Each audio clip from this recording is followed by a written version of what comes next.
देखिए, शराब घोटाले में गिरफ्तारी की अटकलों के बीच अरविंद केजरीवाल पर एक और नया संकट आ गया है।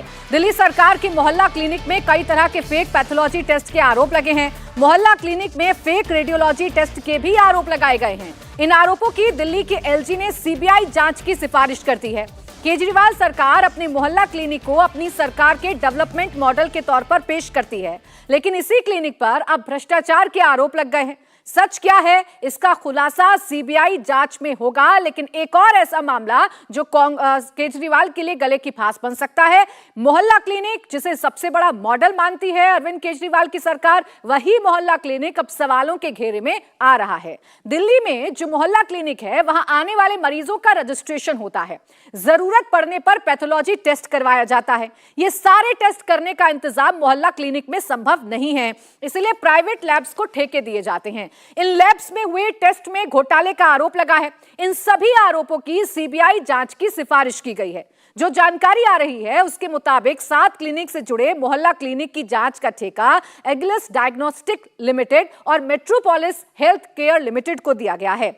मोहल्ला क्लिनिक में फर्जी नंबर दर्ज कर मरीजों का रजिस्ट्रेशन हुआ और लैब में इन फर्जी मरीजों की जांच का दावा किया गया ताकि सरकार से पैसे लिए जा सकें। जो गड़बड़ी पकड़ी गई है वो 7 क्लिनिक से जुड़ी है और जुलाई 2023 से सितंबर 2023 के बीच में ये गड़बड़ी की गई है, ये गड़बड़ी पकड़ी गई है। आपको बता दें कि इन कई महीनों के बीच कुल 5,21,000 लैब टेस्ट का रिकॉर्ड है। इनमें से 11,657 जांच के बदले मरीजों के मोबाइल नंबर की जगह पर 0 लिखा है।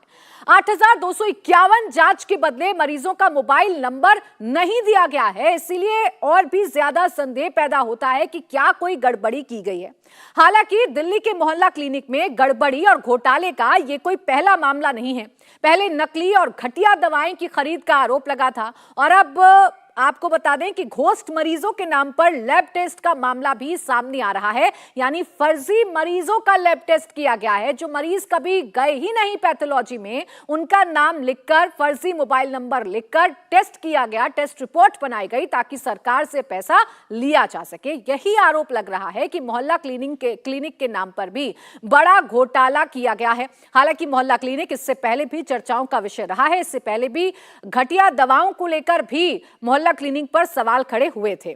मोहल्ला क्लिनिक में फर्जी टेस्ट के आरोपों पर बीजेपी ने केजरीवाल सरकार को घेरा है। दिल्ली बीजेपी के अध्यक्ष वीरेंद्र सचदेवा ने आम आदमी पार्टी की सरकार पर निशाना साधा। वीरेंद्र सचदेवा ने कहा, आम आदमी पार्टी और केजरीवाल करप्शन में कीर्तिमान स्थापित कर रहे हैं। जानकारी के बावजूद केजरीवाल ने करप्शन का पैसा आम आदमी पार्टी के फंड में जाने दिया। मैं अरविंद केजरीवाल को बधाई देता हूं कि वो दिल्ली के अकेले ऐसे मुख्यमंत्री हैं जो भ्रष्टाचार में कीर्तिमान स्थापित कर रहे हैं। अनेकों घोटालों के बाद दिल्ली का स्वास्थ्य मॉडल, जिसकी वो भरपूर प्रशंसा करते थे, अभी 20-25 दिन नहीं बीते हैं, दिल्ली के सरकारी अस्पतालों में नकली दवाइयाँ पकड़ी गई हैं। और अब ये नया घोटाला सामने आया है कि जो मोहल्ला क्लिनिक, जिसे हम मौत का क्लिनिक कहते हैं, उसमें सैकड़ों करोड़ रुपए का घोटाला, एक्सरे, अल्ट्रासाउंड और जो टेस्ट के नाम पर फर्जी वाड़ा किया गया है। एक ही नंबर पर सैकड़ों टेस्ट किए गए हैं। इतनी बीमारी तो एक आदमी के शरीर में नहीं होती जितने एक नंबर पर टेस्ट कर दिए गए हैं। और इतना बड़ा सैकड़ों करोड़ का घोटाला, वो सारा का सारा पैसा आम आदमी पार्टी के फंड में जा रहा है। और हैरानी की बात यह है कि अगस्त 2022 में इसकी सूचना मुख्यमंत्री को दे दी गई थी। उन्हें बता दिया गया था